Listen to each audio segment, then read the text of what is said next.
હાય, ઘણા advisers especially banking ચેનલમાં guaranteed insurance plans બહુ જ સેલ કરતા હોય છે. These are the highest revenue generating product in the bank assurance line.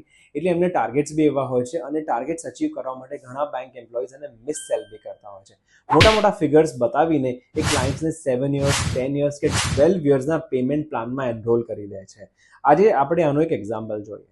Recently એક ક્લાયન્ટને ઇન્સ્યોરન્સ કન્સલ્ટન્ટ મળ્યા અને એમને એક પ્રોડક્ટ પિચ કરી જેમાં ક્લાયન્ટે 12 વર્ષ સુધી 5 લાખ રૂપિયા એવરી યર ભરવાના, એટલે ટોટલ 60 લાખ રૂપીઝનું ઇન્વેસ્ટમેન્ટ થાય. 13th યર એ બ્રેક પડે અને 14th year onwards for the next 30 years ક્લાયન્ટને દર વર્ષે 5,81,900 રૂપિયા મળે. આમ કરીને ક્લાયન્ટને એવું કહેવામાં આવે છે કે તમને તમારા 60 લાખની સામે 1,74 લાખ રૂપિયા પાછા મળશે, પ્લસ 30th યરે તમારા 60 લાખ બી તમને પાછા મળશે. એટલે ટોટલ 60 લાખની સામે તમને 2,34 લાખ રૂપિયા પાછા મળશે. તમારી અમાઉન્ટ ઓલમોસ્ટ 4 ગણી થઈ જશે, ટેક્સ ફ્રી, ગેરંટીડ, અને એના પર તમને 50 લાખનું લાઈફ ઇન્સ્યોરન્સ બી મળશે. Now let's look closely. Investment amount 60 લાખની નથી હોતી. તમે એમાં જીએસટી એડ કરો એટલે 12 વર્ષે 61 લાખની ઉપર થઈ જ જતી હોય છે.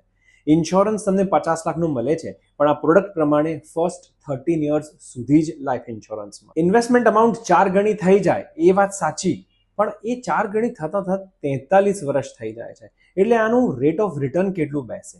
આજે આપણે એક્સેલમાં એનું કેલ્ક્યુલેશન કરીશું કે જે તમને બતાવશે કે આખી પ્રોડક્ટનું ઇન્ટરનલ રેટ ઓફ રિટર્ન કેટલું બેસે. સો આપણે એક નવી એક્સેલ શીટ લઈએ અને એની અંદર વીલ ઇન્સર્ટ કે 5 લાખ રૂપિયાનું ઇન્વેસ્ટમેન્ટ કરીએ છીએ અને ઇનિશિયલી ફર્સ્ટ યર માટે 4.5% જીએસટી છે, એટલે 5,22,500નું રોકાણ છે અને four the next 11 years 2.5% GST છે, એટલે આપણું ટોટલ ઇન્વેસ્ટમેન્ટ થાય છે 5,11,250.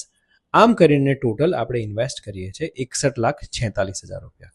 13th યરે આપણને કંઈ જ નથી મળી રહ્યું, એટલે વીલ પુટ અ 0, અને 14th યર ઓનવર્ડ્સ દર વર્ષે 30 વર્ષ સુધી 5,81,900 રૂપિયા મળે છે.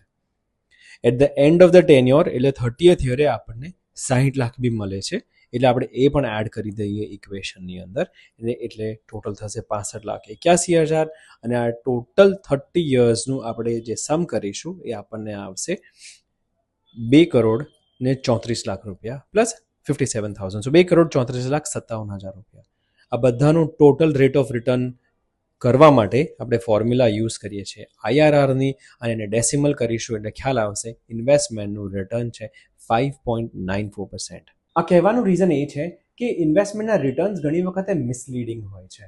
પ્રેશર ટેક્ટિક્સમાં ના આવવું જોઈએ, તો તમારા એન્ટાયર પોર્ટફોલિયોને ધ્યાનમાં રાખીને ઇન્વેસ્ટમેન્ટ ડિસિઝન લેવું જોઈએ. Thank you for listening.